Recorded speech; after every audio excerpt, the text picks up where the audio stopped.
this is another piece of advice, is kind of, you want to shift your attention from trying to get through tasks as quick as possible to doing tasks that you want to do for as long as possible. Part of what maybe the book is about is trying to shift that, so that distinction between work and play, which I think professional artists who are really at their peak and in the flow would agree that there's almost no difference between when they're working and when they're playing. That's sort of, that holy trinity of what most people are kind of aiming for. And it's a good goal, is where you're doing something that you love to do and are good at doing it. And that's something worth aiming for. And when you're in that spot, there isn't that much difference between what you would do if you weren't getting paid and what you're doing when you get paid. Welcome to the BoldBrush Show, where we believe that fortune favors the bold brush. My name is Laura Rangobert, and I'm your host. For those of you who are new to the podcast, we're a podcast that covers art marketing techniques and all sorts of business tips specifically to help artists learn to better sell their work. We interview artists at all stages of their career, as well as others who are in careers tied to the arts, in order to hear their advice and insights. This is a very special episode because we were able to interview Kevin Kelly, thanks to our CEO, Clint Watson, who is joining us on this episode. Kevin Kelly is a celebrated author, speaker, and technology visionary known for his influential work on the intersection of technology, culture, and society. Co-founder of Wired magazine, Kelly has been a leading voice in the tech industry for decades. He's authored multiple books on cutting-edge technologies, the future of our world, culture, and even a graphic novel. On this episode, we will be discussing his new book, Excellent Advice for Living: Wisdom I Wish I'd Known Earlier, which came out on May 2nd of this year and is currently available for purchase through Amazon or at your local bookstore. This little book of aphorisms packs a punch by giving you wonderful meditations, thoughts, and advice that apply to everything from finding inspiration to finding your missing keys. Other notable titles by Kevin Kelly that are worth a read are The Inevitable: Understanding the 12 Technological Forces That Will Shape Our Future, Vanishing Asia, which is a 50-year project documenting the disappearing cultures of Asia and what technology wants. And for our artist listeners, the title of the graphic novel he wrote is The Silver Cord. Kelly, a sought-after public speaker, has given talks at numerous events around the world and is a founding board member of the Long Now Foundation, a nonprofit that is building a clock known as the Clock of the Long Now that will accurately keep time for 10,000 years and is being built deep inside a mountain in West Texas. Aside from publishing books, Kevin Kelly also has a weekly podcast where he discusses cool tools, and he also writes a daily blog where he discusses technological trends, digital culture, AI, and it's also where he published an essay over a decade ago that we will be discussing called 1000 True Fans. This essay has inspired many creative entrepreneurs seeking financial sustainability and independence. In this essay, Kelly hypothesizes that by cultivating a dedicated fan base of just 1,000 individuals who deeply appreciate and support your work, you, as a creator, can achieve success and freedom. He emphasizes the importance of building authentic relationships with fans and delivering high-quality content that exceeds their expectations.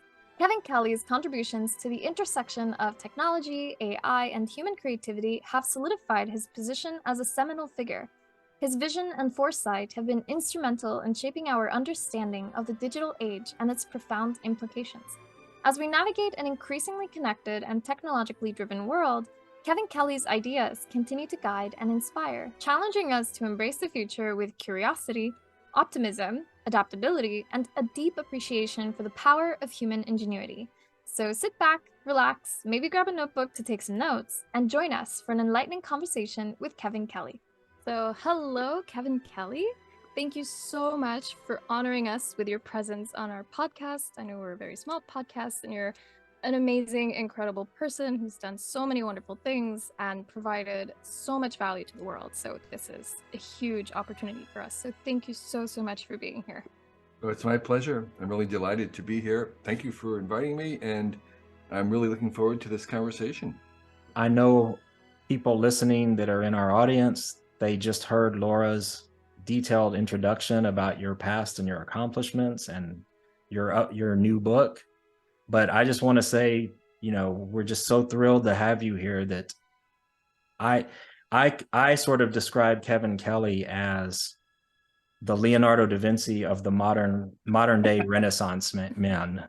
So I will take that. I will take that praise gracefully, but it's actually untrue. But anyway, I understand what you're saying, but thank you so much. And again, it's a delight to be here. And I'm eager to talk about whatever you want to talk about. And by the way, Yes. happy belated birthday. Yes, thank you so much. I just turned 71. A young man. Yep. Yes. So thank you. Of course. So before we discuss anything further, do you mind giving us a little bit of background on why you wrote your book, Excellent Advice for Living, Wisdom I Wish I'd Known Earlier? Like, what inspired it? How did you decide to write a book of aphorisms instead of your typical more long format prose? Yeah. So it is a departure for me. It's something that was not on my bucket list to do. I've always cherished kind of proverbs and really kind of interesting quotes, and like the ones that had a little surprise in them. And I began writing down my own bits to remind myself, to help me remember certain things. And I would kind of try to compress them into this little telegraphic notice in order to have a handle on them, to remind myself. And the kinds of things would be like, if that I learned from an editor at Whole Earth, when you get invited to do something 6 months from now, ask yourself whether you would do it if it was tomorrow morning. Because oftentimes you say yes to things that are really far off. They seem interesting at the time, but as it gets closer and closer, when you actually have to do it, it's like, that's not really something I wanted to do. So you kind of fast forward that, you make that immediacy filter. And that would be something I would repeat to myself when I get invited. I would say, would I do this if it was tomorrow morning? And so I began writing those kinds of things down. And at some point, I realized that there were things that I wished I had known earlier, things that had just took a long time for me to kind of get around, learning the value of prototyping things, of building it more than once, of redoing things to get them great. And I then realized that it'd be a really good idea to do this for my kids who are grown, because we did not give them very much advice. We didn't preach to them. We tried to model by behavior rather than by what we said. But there were things I wished I'd heard earlier. So I made a bunch of them for my kids when I was 68, and shared them with the larger extended family. And they kind of started to travel in that viral way. And I said, oh, I'll do this again. And I kept doing it for some years, and then realized that it'd be really handy to have something to be able to give to a young person. So that's the origins of the book. That's awesome. And I really resonate with the self-reminders type of thing, because I also keep a notebook with some of my favorite quotes. I want to say the book's already saved me once. Saturday night, we were hanging out, listening to music, having wine, having some snacks. And I stood up to go refill our wine glasses and grab some plates. And I grabbed the wine glass, and then I grabbed my wife's wine glass. And then my mind thought, anytime there's a question, if you can do it in one trip, then save yourself some heartache and do it in two. Yeah. Yeah, exactly. Those are exactly the same things. I just, or another favorite one of mine is, if I know I have something in the house but can't find it, or my workshop, and I finally do find it, when I'm putting it back, I always remind myself, don't put it back where I found it, put it back where I first looked for it. And I just tell myself that again and again, put it back where you first looked for it. So those are some of the very practical things, but there are others that are a little bit more higher level. I emphasize gratitude and generosity and kindness as the operating OS of the universe. There's this really weird paradox that makes no sense, that seems to be fundamental at the core of at least human existence, which is that the more you give, the more you get back. Absolutely. I mean, you get back far more than you give. And so mathematically, this doesn't add up, doesn't make any sense, but yet it's the foundation of so much in the world that again, I kind of maybe intuitively had that, but being able to kind of, it's almost a biblical thing. A lot of the wisdom that I'm channeling is from the Stoics and Confucius and the Bible, but I'm trying to put it into my own words and to put it into a way that you can remember it and be reminded of it. Yes, and it's funny that you mentioned the Stoics, because I was actually going to say that your book reminds me very much of Marcus Aurelius's Meditations. In that it Which I've gives never read, but I've heard a lot of a lot of little quotes and things. So, but yes, I'm indirectly influenced by it in the sense that even they, I'm sure, were channeling the ancients. yes, yes, and they give timeless advice, which I Yes. think your book provides as well. Yes. I think one of the funny quotes from Marcus Aurelius that he puts in his book, in his Meditations, which wasn't intended to be a book, he actually wrote, "Don't wear your street clothes indoors because it's dirty," which is funny because it still applies to today. Yeah. It's interesting you say that you're channeling something, because I've noticed this as I've read different books. Having earlier this year read Rick Rubin's book, having read some of the Stoic books like Marcus Aurelius, and sometimes writing my own tweets or my own things that I wish to remember, and then having just read this book over the weekend, and it's like everybody's sort of saying the same thing in the end. Yeah, we're all just, you're trying to express something that can't necessarily quite be put into words, but so you put it into your own words. Yeah. There was a quote that's not in the book. It's not really a piece of advice, but it is an observation I think is true, which is everything important has already been said, but nobody was listening, so we have to say it again. Exactly. So I find it interesting. I still find it useful to read all these different books, because sometimes it resonates one way and it doesn't a different way. Right. And you can hear different phases of your life and it can have different meanings.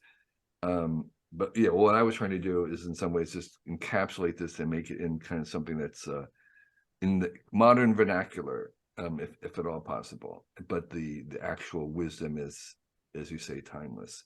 And I try to, some of it's sort of more practical stuff. Again, stuff that's not really that timeless, that could change over time. Like, don't when you're renting a car, you don't need extra insurance if you have a credit card. That's how long is that going to last? I don't know. Sure. Right? Yeah. So, but that was, again, I was thinking of my kids and kind of what do I know that they should be reminded of and know or so some of it, so it does range into kind of practical stuff about how to buy tools, right? Start with the cheapest thing and then earn your way up to higher quality, and if you're using it professionally, buy the best you can afford. So then to, as you say, kind of like the timeless stuff that hasn't changed about human nature, which is like the rule of 3 in conversation, which is, if you really want to get to the truth of somebody's state of being, you've got to kind of persist in asking them and listening to 3 levels of their answers to the question of, how are you? What is this? What's the matter? Whatever it is, where the first answer is the easy, convenient answer, and the second answer is a little bit more deeper, and the third answer, if you persist, is actually closer to the truth of the situation. Yes.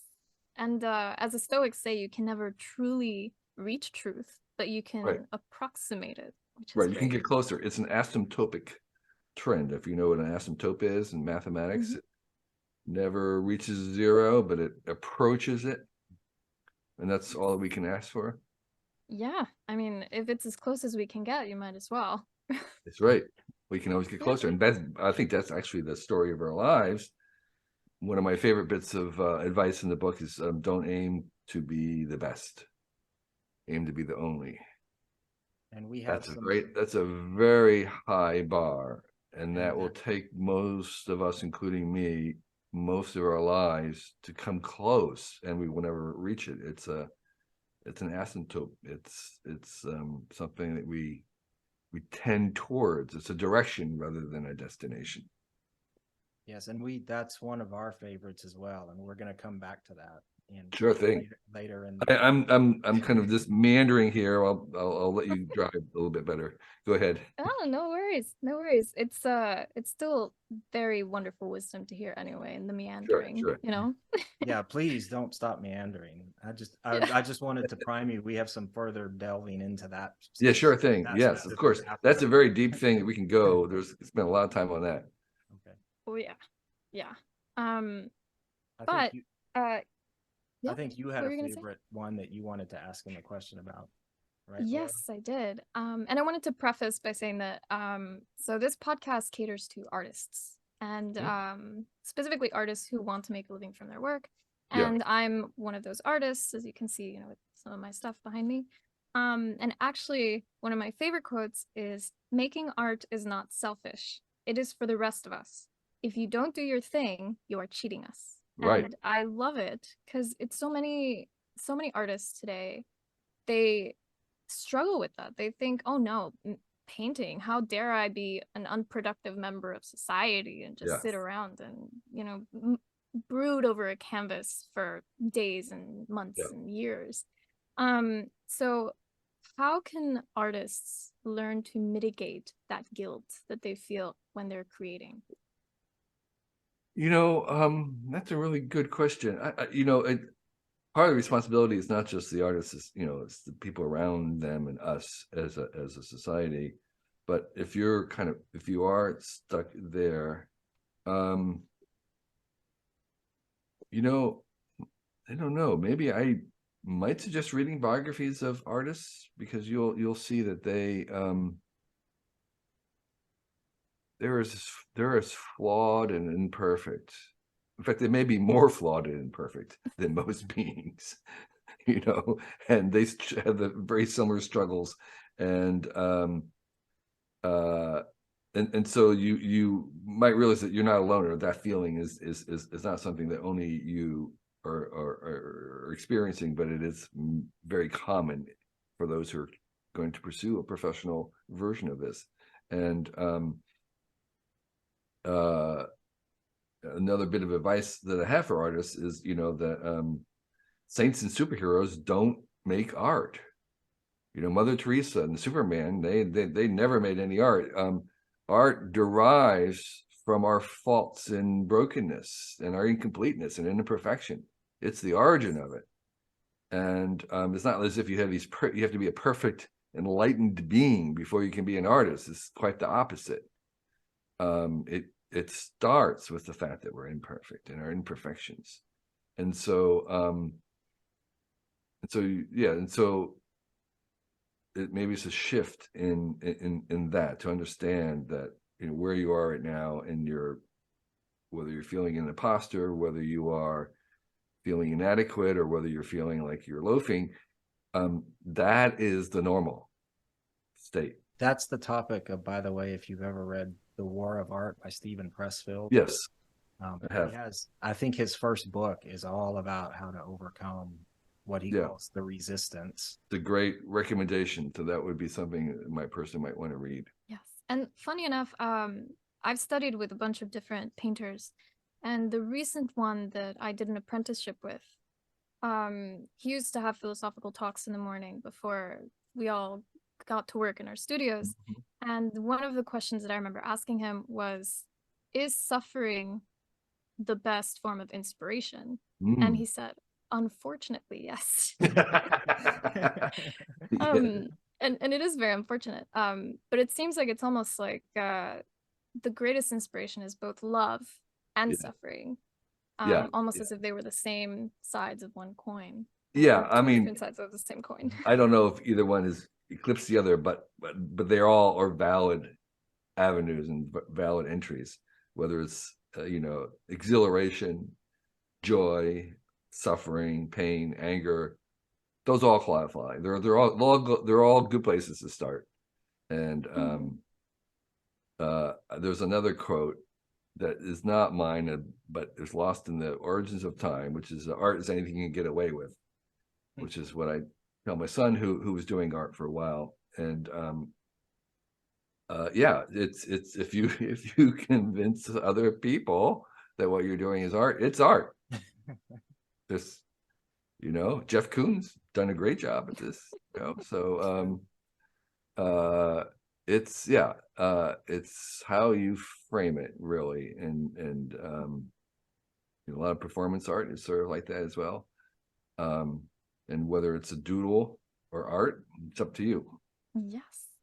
And I think the other interesting aspect of this guilt too is a lot of artists, when they're shifting from, their day job to full-time pursuing this career, because this isn't a career you can just shift into that easily unless you're very, very rich. That's the other side of the guilt, and the difficulty of being an artist, which is making money. Right. And this reminds me actually of another one of your quotes, which helps kind of, I'd say, divide that thought into two things, which is, don't create things to make money. Right. Make money so you can create things. The reward for good work is more work. Yeah. Yes. And this actually came kind of in some ways from Walt Disney, who said something along the lines that we don't make movies to make money. We make money to make movies. Okay. And the idea of the reward for work is more work is a kind of a Tom Sachs thing too, which is and this is a little bit of I talked to this guy named David Allen, who is the chief architect of Getting Things Done, productivity. And one of my observations was that, this is another piece of advice, is kind of, you want to shift your attention from trying to get through tasks as quick as possible to doing tasks that you want to do for as long as possible. That's the idea, that the reward for work is more work, is you actually want to do more work, and you want to work so that you can do more work. And that, again, we're a little bit we're conflating some words in English, work and work, which have slightly different meanings here. One is the task that you have to do, and the other one is, the tasks that you like to do. And so part of what maybe the book is about is trying to shift that, so that distinction between work and play, which I think professional artists who are really at their peak and in the flow would agree that there's almost no difference between when they're working and when they're playing. And I know that's true in my own life. Is one of the things I've tried to engineer is that there's really not that much distinction between what I'm doing for fun and what I'm doing for money. That's sort of, that holy trinity of what most people are kind of aiming for. And it's a good goal, is where you're doing something that you love to do and are good at doing it, and other people value it and they're going to pay you. That's something worth aiming for. And when you're in that spot, there isn't that much difference between what you would do if you weren't getting paid and what you're doing when you get paid. Right. It reminds me of the Japanese concept of ikigai, which is, doing something that speaks to you, but that also nourishes you. Right. Yes. Which is, I think you explained it very, very well. Yeah. I again, referencing what we talked about before about not aiming to be the best, be the only. While that is the holy trinity of kind of a work career, there's another stage beyond it. There's another level, and that's the level of, yes, you're doing something that you're great at, that you love doing, other people value and will pay for it, but there's another level to arrive, and that is, can anybody else do this? And the more you dwell in that area where you've met those kind of elemental 3 requirements, the more you realize that there's other opportunities. And so part of what your success will allow you to do is start to make choices. And if you are lucky, you get to have another decision about, well, I'm only going to do the things that nobody else is going to do. So yes, I can imagine this assignment, that would be really fun. I'd be really good at it. They're going to pay me. But I could think of a couple other people that could do this, just like I would do it. I'm not going to do that one. I'm going to do the thing that nobody else would do, want to do, care to do, could do well, whatever it is. And that puts you much more on the path of becoming the only. This relates to the concept we're constantly telling artists that you've articulated better than we do, but we're constantly saying it all starts with finding your truth. Yeah. And this is the idea we're trying to get at. What is it your soul wants to do? Yeah. What are you trying to express, and how do you do this in a way that you're the only person doing it? And when all those come together, then everything else sort of flows much more easily. Yes. And you have no competition at that point. That's Right. one of the things is that if you're the only, and one of the ways, by the way, that I try to get there is whenever I'm starting something new, I talk about it to everybody. I tell everybody the idea of it. I basically try to give away the idea. And if someone else would steal the idea, it's like, I don't have to do that because they're going to do it. Okay. And I want to get to something where I can't get anybody to do it. And then That makes sense. That's me. If I can do it and do it well and love to do it, I don't have to look over my shoulder. I don't have to worry about people stealing it. It's like I've been trying to get them to steal it. And so that's one of the ways that you can kind of, nudge yourself in that direction is by trying to give away ideas. And that, goes back to another piece of advice. To be able to do that, you have to have confidence that you can produce more of it. And that confidence comes basically from a practice of actually doing it on a regular basis. And so one of the fundamental things that for artists, particularly professional artists, is that you just have to produce a lot. You should do it constantly. And that the constant is there's two parts of it. One is it allows you to kind of prototype things. Most really great things are iterative. They arrive there by doing things over and over again. Like Hamilton was this incredible musical because they workshopped it for like a decade. I mean, it's like they were constantly prototyping and iterating on it. And that's why it was just so stupendous. And so doing something on a regular basis allows you to kind of do iterative stuff. Terry Gross, the radio host, says there was just something about doing something on a daily little radio show, because if she screwed up one day, it doesn't matter. Another day, she's going to redo it. She has another chance tomorrow. And so, so there is that one aspect of kind of, redoing things over and over again. But the other advantage that it gets you is that you understand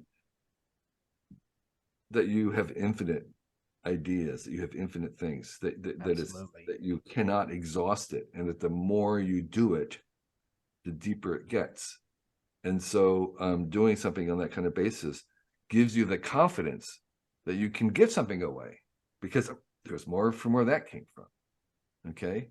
Because I'm doing it every day, because I'm doing it all the time. I know that there's more. So I don't have to be stingy and precious about that. I can hope that you take them away, because I have a well, and I believe that every person, that's true. When you get into that place where you are really, as you said, authentic and true, you will have an infinitely deep well of stuff that you can afford to give it away. It's incredible. Now more than ever, it's crucial to have a website when you're an artist, especially if you want to be considered a professional in your career. Thankfully, with our special link, fasto.com/podcast, you can make that come true and also get over 50% off your first year on your artist website. Yes, that's basically the price of 12 lattes in 1 year, which I think is a really great deal considering that you get sleek and beautiful website templates that are also mobile friendly, e-commerce, print on demand in certain countries, as well as access to our marketing center that has our brand new art marketing calendar. And the art marketing calendar is something that you won't get with our competitor. The art marketing calendar gives you day by day, step by step guides on what you should be doing today, right now, in order to get your artwork out there and seen by the right eyes so that you can make more sales this year. So, if you want to change your life and actually meet your sales goal this year, then start by going to our special link, faso.com/podcast. That's faso.com/podcast. BoldBrush would also like to give a huge thank you and shout out to Chelsea Classical Studio for their continued support in this podcast. If you're interested in archival painting supplies that are handmade with a lot of patience, then go check out their Instagram at CCS Fine Art Materials. I think the interesting thing that I'm getting from what you're saying is that you almost make these ideas sound like a burden. Like if I'm going to spend my time doing this thing that I know someone else can do, I'd rather do something else. Right. So it's like you're passing it on to someone who would want to do it, Yes. so you can focus on the things that you should be doing. It's a gift to them as well as to you. You're released from it. And so yeah, it's liberating in that sense. And once you realize the universe is really abundant and hugely abundant, again, I have to be careful because I'm obviously talking from a privileged position of being a very lucky person to be born as I have been, where I've been.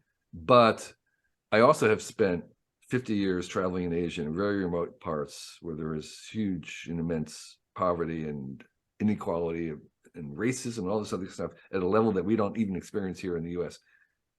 So, and what I've observed is even true there. I mean, it's the same. We're not starting at the same levels, but the range for improvement is the same for all, which is there's no limit to how we can get better, how much better we can do. We can all get better.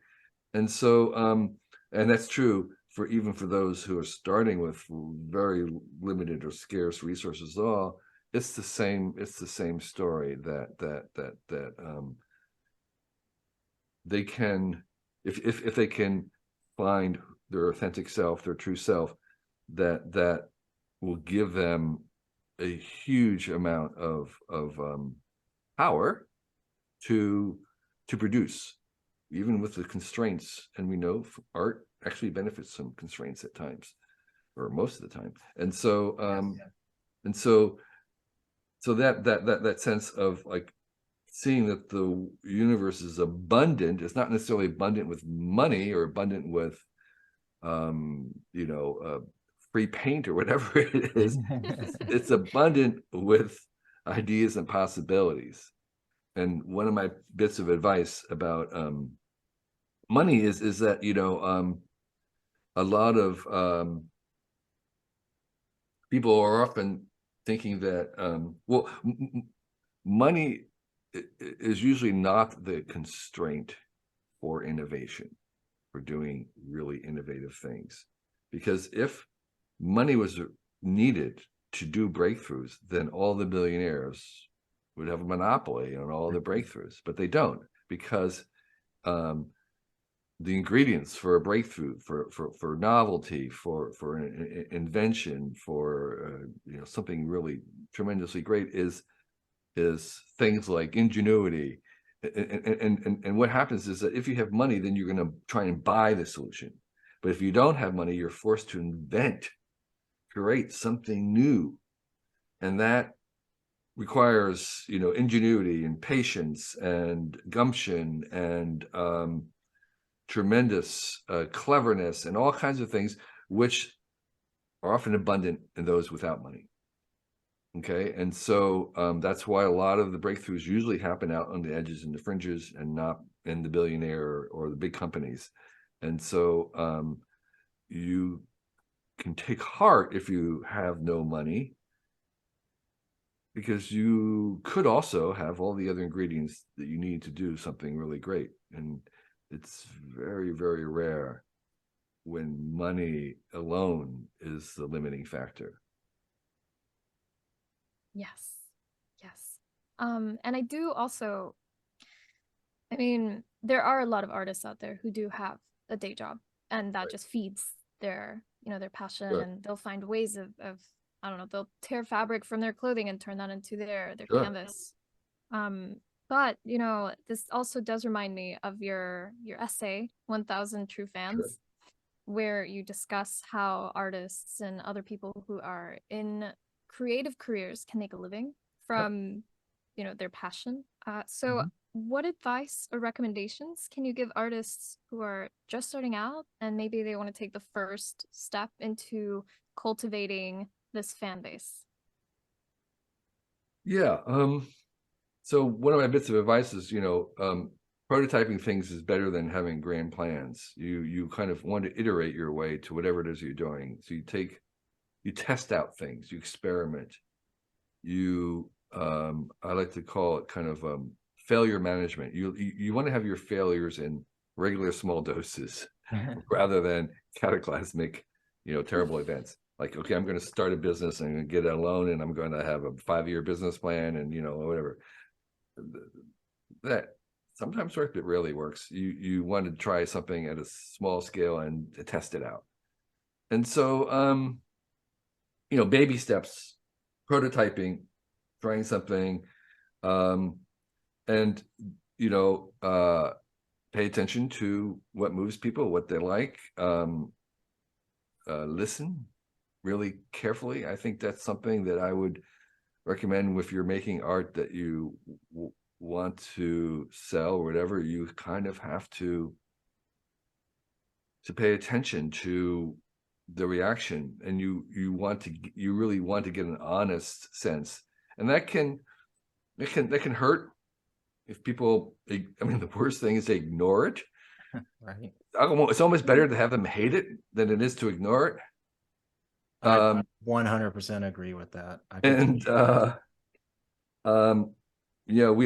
We did a 11-year worked on a graphic novel that was kind of ignored, and so that's a signal. That's a signal to that you need to do something again. You need to do another version. So there's or try it out. There's a piece of advice that I have, which is that when someone tells you that something doesn't work or is a broken or a problem, they're usually right. When they tell you what the solution is, they're usually wrong. Okay, and that's the same thing I use for the audience. The audience is really, really good at identifying what doesn't work. They're not very good about giving you the solution. So I listen really closely when things aren't working, but I don't pay much attention to what they think the fix is, within reason. And so because it's much easier to see how things fail. That's the probable state of most things. Most things that we try don't work. Most startups don't work. Most new ideas don't work. Most mutations don't work. That's the normal and probable entropy version of the world. And the things that really work that are complicated are improbable in that sense. They're harder to imagine. They're harder to get to. And there are many steps that have to work to get this to arrive. And so if you're making an opera, if you're making a film, if you're making a book series, you got to get a lot of things in a row that all work. And it's very improbable and very hard to get there. And I think the way to do it is iteratively and working as much as possible with feedback from people. And I think the professionals, what they've done, sometimes they've had so much experience with people feeding back that they've internalized that, so they don't necessarily actually have to bring everything to the public. Part of what that experience is that they've accumulated is the reactions of things to people's reactions to their work. If you write 100 books, and you've gotten reviews, you have some idea of what that reaction is going to be, much more than, say, a person writing their first book. So if you're starting out, I think you really do want to use the signals of the audience and what people are saying to help guide you. It doesn't mean that you have to obey them, but you have to use that as a signal to help you decide what it is that you want to become. And to your point about being authentic and true, I think, we all know that art is an expression of that, your personality and your being. And I think the best way to think about your journey is to think about it. It's like you're on a journey. It's not a journey of a career. It's a journey of you. It's like, who are you becoming? Right. So the bit of advice I have in the book is, when you're trying to think about what it is that you want to do next, the real question is, like, who do you want to become next? That's how you want to be framing this. And so you can say, I'm an artist, and that's part of your being. That's fine, legitimate, but whatever you're expressing is really going to be about who you are becoming. Because if you are becoming a complicated, interesting person, then your art are going to be more likely to be complicated and interesting. So can we delve just a little further into the true fans idea? And I bring that up because this idea is something artists want to believe, and it's right. that essay inspired a lot of artists in a Sure. lot of different mediums. Yep. And in a lot of ways spawned off a whole lot of business models, and including basically our own. I mean, we're a SaaS company for artists, and basically we give them tools that help them communicate with these 1,000 true fans. And in fact, it's even, the word true fans is even in part of the marketing framework we suggest they follow. So I know I've heard that was the most popular thing you've written. If you were rewriting that article for the 2020s, I guess the question is, what would you change? Has the effect grown? Has it gotten less popular? Yeah. Actually, I read it through it recently. There's not much I would change. The the arithmetic is still the same. If you're a solo person, that's the order of magnitude. Maybe if you're a duet or a partner, you have to double things. If you can't get $100 a year from your true fans and you get only 50, you've got to double. But the order of magnitude is really the important thing. And the technologies for disintermediating, for directly dealing with your fans have increased. I think one of the corollaries of the 1,000 true fans was that if you are passionate about something very obscure, niche, and you should be, it may only appeal to 1 in a million people. You may have some weird fascination with, I don't know, flying dinosaurs or dragons or something, dragons in the tropics, dragons in the Antarctica, okay, whatever it is. And it's really, really, really, really niche and obscure, but if it only appeals to 1 in a million people who kind of get it, well, because there's several billion people on the planet, the potential audience for that is 1,000 people. So there you can have 1,000 true fans for any idea or concept. But the difficulty is in finding them and them finding you, that matching up. We don't yet have very good technology to do that matchmaking.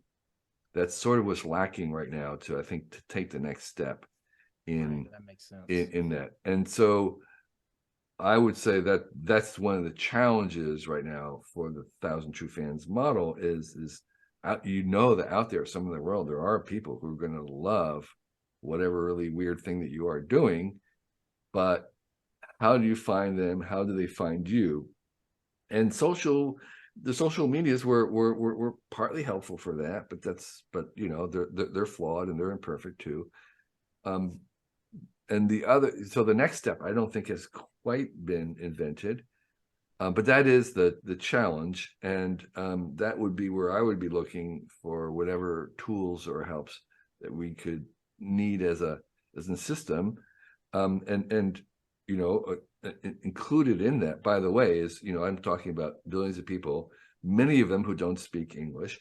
So part of that tool set is going to be the new AIs of human translation, real-time translation, where we can overcome, you know, certain aspects of the translation. You know, visual stuff translates easily, and so the community around it could use real-time translation, and you could, you know, it will work really, really good. The prototypes I've seen are just amazing, and so that's part of the tool set that we need to be able to match those potential 1,000 true fans for every 1 in a million ideas. Well, since you brought up AI, and as you can imagine, in our space with visual artists, Sure, AI is a kind of a contentious subject, especially the image generators like Midjourney and DALL-E. You know, some artists are embracing it. We've interviewed some on this podcast that have embraced it and are doing AI art. Others find it repellent and abhorrent.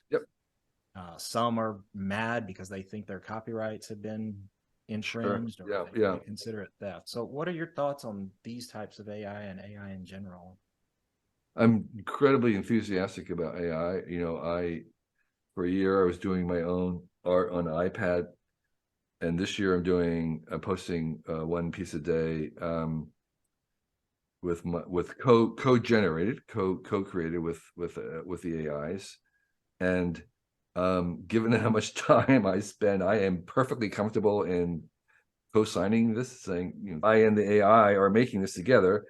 Because and actually I just saw recently a guy who, you know, was spending up to 7 hours or more, and he's a professional guy using the AI to produce commercial work, and that's I mean, there's a lot to say about it, but anyway, to just briefly, I'm very enthusiastic about it. I think some of the concerns, a lot of the concerns are legitimate and will be or can be fixed. But what's interesting to me so far is I am not you could correct me, I'm not aware of any artist who's lost their job because of AI. A lot of this is what I call third-person worry. People are saying, well, a friend of a friend could lose their job, or I could imagine how the friend of a friend or other artists could. Maybe I'm unlikely to, but I could imagine other people. And so far, so I always we have to always evaluate technologies on the evidence and rather than on our imaginations.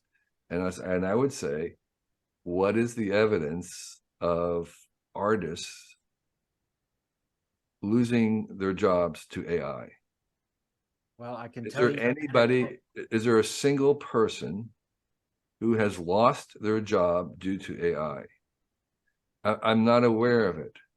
There are maybe there are people who feel that they didn't get a job or, you know, an assignment because it went to AI. I think that'd be hard to prove. So far in our space, just anecdotally in the visual art space, and we're fine art, not like game graphics, right? That kind of art. Artists are either not using it or afraid of it, or they're using it and they're making more money because they're using it. Yeah. So there are complicated issues about, you know, the issue about training them on their own work. Again, we always have to say with new technologies, compare to what? So should we be upset that human artists study other artists and are influenced by them, and is it just AIs? So there's a reckoning, and I think it's going to take some time. I think we're going to make versions of this that have very curated training sets, and my hypothesis was that when that happens, artists will be stampeding to be included into the training set. That will be the mark If you have a curated training set, it's like, yeah, I want to be the influence. I want to influence people. So there'll be different curated, and you'll have choices. And so the thing about the AIs is always that they're plural. There are many versions. They're going to have all kinds of ChatGPT versions where there's going to be trained on different kinds of literature.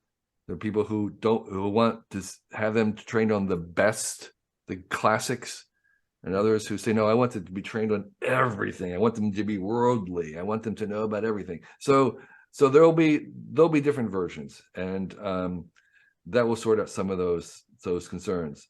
I'm in general, I think those are tractable problems that can be solved.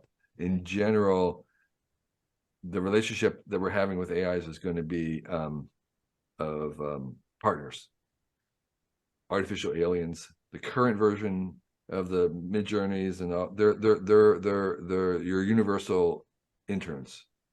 They produce generally average human output. They can do things that a human could do, that kind of synthesis of, taking Picasso and Keith Haring and doing something in between. A human could do that, but it's just so laborious for us that we don't want to just kind of do it trivially, but they will do it trivially. But they're doing it still kind of on an average human level, and getting them to do anything remarkable is an incredible amount of pushing and nudging and conversation and working with them. It's very easy to get them to do something, but to get them to do what you want, oh my gosh, I mean, it's really hours and hours trying to say, push you this way, no, that way. And here's something that I actually had an epiphany recently about the image generators in art. And that is that, okay, the current batch of image generators are large language models. Okay, so the engine that is not new. The engine that produces images is not new in AI. It's years old. The new thing that's now there is that now there is a conversational user interface to this. Absolutely. So instead of having to program things, you can have a conversation with it, and that will drive it. It's like the internet before there was the graphical user interface, which was the web. So initially the internet was around, nobody paying attention. And then when the graphical user interface and you can see pictures and drag and drop, that was the big thing. AI has been around a long time, and now nobody was paying attention. Now we have a conversational user interface. You can converse with it, and then big bang. So here's the problem. Here's the problem with the conversational interface is that we're trying to get, people like myself who are using it for art, we're trying to get it to produce art. And I have ideas in my mind of what I'm trying to do. And I realized the problem was that there's no language for it. You can't put it into words. Here's a picture. If you take one of your famous great picture or something, it's like, what are the words that would completely encompass it? And the greater the art, the less likely it is to have words for it. And so we can't get to, even though the engine can make any possible picture, we have no interface to get the AI to produce it because we're trying to use words. And so it's really bound by what can be described, whereas some of what we're trying to do, there are no words for it, which means that for the time being, the human artist is going to be able to produce things that are beyond words, whereas the AI is bound to the words. That's a very awesome thing to say, because I was actually having a conversation about this the other day with my boyfriend, who's also an artist, and I was telling him how I think that AI is exactly that. It's like you look at a picture, but words are a very poor way of describing things, especially when they have nuance and they have depth and they have so much more. So I actually tried Midjourney the other day with Clint for the first time, and it did not produce anything that looked exactly like the image in my head for the painting that I want to make. Right. So and I was you're like, probably okay. not going to be able to get there with that. It can produce cool stuff that you had not thought of, which is, I think, this major use is to help us think differently. But it's not going to be able to produce all the things that we can imagine ourselves. And therefore we, for the time being, that's what we can do as human artists. But it's not just that. I mean, I think we can do both. And so I see it's another tool set. And so using it to kind of really help me think about things I had not thought about or trying to do. And so so these days I do a couple things. One is I generate with the AI, and then I can then paint from there or draw from there. And the other thing is I feed it also. I give it stuff that I've already produced as a starting point to see where it goes from there. Something kind of like, as a starting point. And, and so those are just because my art is for myself, even though I share it. And the thing that I'm trying to do is very simple. It's not what most artists are trying to do. It's certainly not a commercial thing because I'm not doing assignments. But for me, I have one kind of goal, which is I'm trying to surprise myself. When I sit down, I literally have no idea what I'm going to do.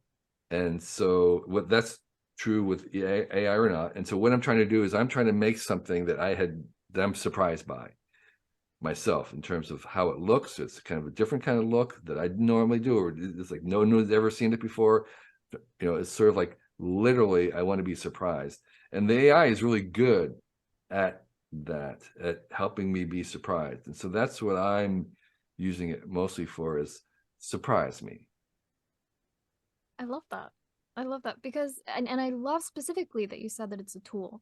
And I think currently we're at a stage with a lot of, artists who create in the, 3D world instead of the 2D. Personally, I had this knee-jerk reaction when the AI generators came out. I was like, oh no. I was like, oh dear. This is gonna change everything. And it wasn't a very positive feeling at first, and then I sat with it and I realized that the reason it bothers so many artists is because so many of us, like me for example, I've been studying painting for 5 to 10 years now. It's been a laborious thing where I've literally had to face my demons and sit with all of my imperfections staring right at my face.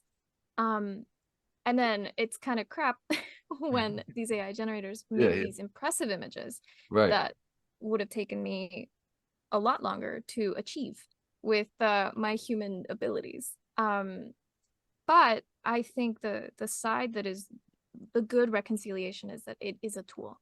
Right. And the statistic that you mentioned as well in some of the other interviews, where majority of people who use these AI generators do it for themselves. They do it for fun. Yeah. And a lot of these concerns were explicitly the same when photography came along. Exactly. I mean, artists were really upset that they were saying that all the artist has to do is to click. And of course, we know, all the photographer had to do was to click. And we know that that's not true about photography. It's not just a matter of clicking. I mean, you can click and make an okay picture.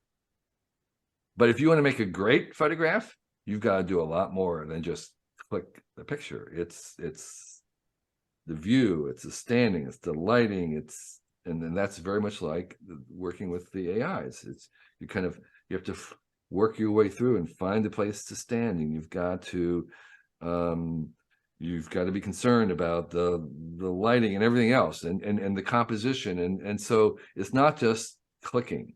There's an art to it. There really is an art to it, and that's why some people are 1,000 times better than others in getting it. I mean, I hear that all the time. It's like, how can you get that from it? Well, you put 5 hours into it, and you might come close.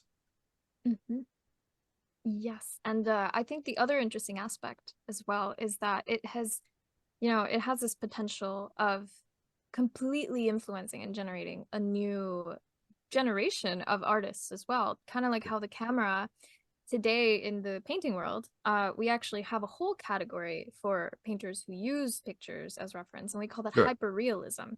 Right.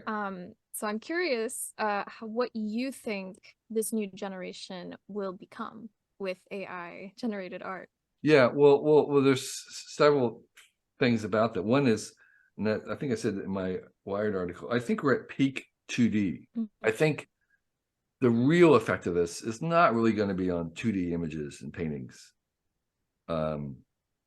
because, you know, even an amateur or person who doesn't even call themselves an artist could produce, you know, a rectangular picture of some sort that might pass for, in a generous way, for something art. You know, maybe it's kind of crude and naive, but okay, that's fine. It's folk art. But almost nobody is really capable of producing a 3D world like a video or a gaming world that's full of all those details, and whether it's realistic or imaginary, it's just a lot of work that's beyond. And in the way that an individual person could sit in their bedroom and write a novel that could be read by millions of people, and they could be in full new world, like, you know, like J.K. Rowling. And that's one person by themselves. One person by themselves cannot produce an hour-long movie, particularly a movie of a different world or an imaginative place. But they will be able to do that with AI in the coming years. And so suddenly there's a lowering of the bar and a whole new vista for artists that is just beyond anything right now. The only way to make one of those things today is with the whole team of people. And it's very expensive. And because the expense is so high, you can't afford to do anything crappy. You can't afford to do any, you can't afford to try stuff, to do something experimental. But when that barrier is lowered to the point where anybody could command and use these tools to fill out a world or a movie with characters and dialogue and a soundtrack and the whole thing, that's where I see the real new art styles coming out is there, because there's going to be a lot of crap produced, but that's what you need to have the really great stuff. You have to really be able to it has to be done really productively or abundantly or promiscuously. You want to have a lot of stuff done. So James Cameron is going to come from a dorm room. Yeah, exactly right. And so so that's what I would say. That's where I'm looking for the new styles. Not so much in the 2D, which I think is very well trod, but this new area which we have not been able to really explore yet. The 3D kind of a gaming worlds or metaverses, as well as videos. You know, there's so much that's going to happen there. We're having so much fun. The time flies. Yeah, it does. Yeah, this is, oh, I am so inspired. I have so many notes on my on my papers. Oh, but I guess, you know, to end off the show, I wanted to discuss one of your quotes from your book, and that is, when you have some success, the feeling of being an imposter can be real. Who am I fooling? But when you create things that only you with your unique talents and experience can do, then you are absolutely not an imposter. You are ordained. It is your destiny to work on things that only you can do. Yeah. What was the inspiration for this quote? Well, as we kind of spoken around, this is another version of "Don't be the best, be the only," and it was inspired somewhat from my experience at Wired magazine, where I was trying to make assignments to writers for my ideas, and there would be certain ideas that I could not sell to anybody, and I would end up writing them myself, and those were my best pieces, the ones that I could not get anyone else to do. And so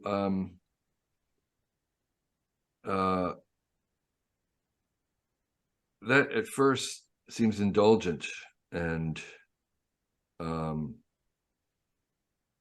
you know, there are ways in which it could be mistaken, and that's I think elsewhere in the book I talk about the, you know, 3 things are needed for success. One is to be able to know when never to give up, and the other one is to be able to give up when it's clear, and then the third one is to have friends and families and clients and customers to help you distinguish between those two times. So sometimes you may be full of yourself, and you should be called on it. You're trying something that's not working, that is being ignored, and other times then you want to pay attention and ignore those kinds of signals. And so you, in order to be the most unique, it's really kind of a paradox. You need the entire world. You need everyone else to help you become unique. You can't be unique on your own. It's really, really a paradox. So I would say, have other people involved in helping you find out who you are becoming and who you want to become. It's that personal journey requires other people around you to help. I think that ties in with one of my favorite quotes in the book. You said that thing that made you weird as a kid could make you great as an adult if you don't lose it. Yep. That might be a clue for people to look for the thing. Exactly right. Look, when the weird go pro is the thing in Austin, Texas. It's been a delight talking to you guys. Thank you for having me and hosting me. Being here. I really appreciate so much. Yes, I the really book appreciate is called Excellent Advice for Yes, Living. and here it is. So thank you again. It's packed with wisdom. Sure. Yes. Thank you so much. Right. And I wish you the best on your own journeys. You too. You too. Thank you so much. Ready. Bye. Bye. Bye. We here at BoldBrush would like to give a huge and warm thank you to Kevin Kelly for coming onto our podcast and for giving us such great words of wisdom and advice. I do highly recommend buying a copy of his book, Excellent Advice for Living, Wisdom I Wish I'd Known Earlier, because it truly is a book full of amazing, inspiring quotes that you will be thinking about for days on end. The book is available on Amazon and your local bookstore, and you can also find all of Kevin Kelly's links in the show notes below, where you can find out more about his views on AI, his views on online culture, and his other amazing publications and projects.